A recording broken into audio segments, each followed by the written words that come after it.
Hello mes petites passions, it's Victoria. Comme vous le voyez, j'ai commencé sans vous. Non, en fait, je rigole parce que c'est nerveux. En fait, j'avais commencé à filmer et donc à commencer la préparation. Et ça n'enregistrait pas. Ça a fait ça pour plusieurs parties de la vidéo. Mais voilà, c'est pas les parties les plus importantes. C'est pour ça que je vous la poste quand même. Et j'espère que vous comprendrez tout. En tout cas, ici, j'ai juste acheté des betteraves. Elles sont crues. Je les ai pelées avec l'instrument qui est juste ici, un petit économe. Et voilà, là, je suis en train de les couper en petits dés. Vous pouvez aussi les râper. C'est plus facile. Ce sera plus facile pour vous. Mais bon, comme j'aime la difficulté, je les coupe en petits dés. Ça va prendre juste plus de temps pour l'étape précédente. Mais ça revient au même. Du coup, on passe à la fameuse étape suivante. On va prendre son petit robot mixeur et je vais y mettre mes betteraves. J'en avais acheté 2, je pense pas que je vous l'ai dit tout à l'heure. Du coup, il y en avait 2 et je vais venir les mixer jusqu'à obtenir une pâte à consistance très épaisse. Vous pouvez rajouter de l'eau si les betteraves n'arrivent pas à se mixer assez facilement. Ça sera plus simple pour vous en ajoutant légèrement de l'eau.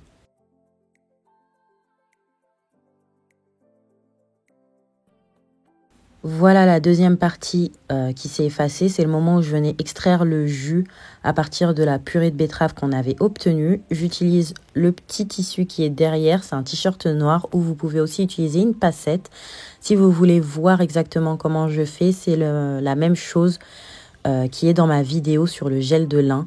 Je viens mettre la purée dans le tissu, je referme en forme de bourse et je presse pour extraire le jus.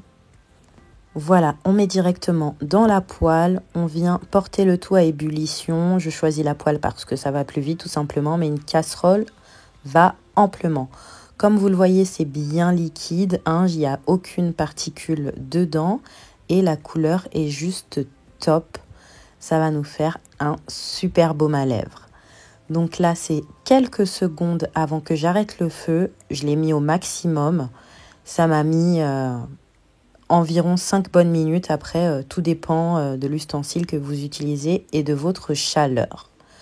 Voilà, après à peine 30 secondes que je l'ai sorti du feu, ça réduit super vite et il faut que ça ait une consistance comme ça de pâte pour que ça donne un colorant super puissant.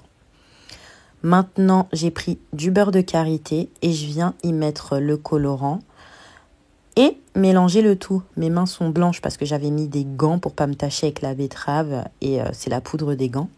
Donc voilà ce que ça donne après que j'ai mélangé une première fois. Vous voyez la consistance et la couleur. Donc c'est une couleur assez claire. Moi, je voulais vraiment un truc plus foncé. Donc, du coup, ensuite, je vais venir y rajouter du colorant. Après ça, c'est à votre choix. Vous faites comme vous voulez pour obtenir la couleur que vous voulez.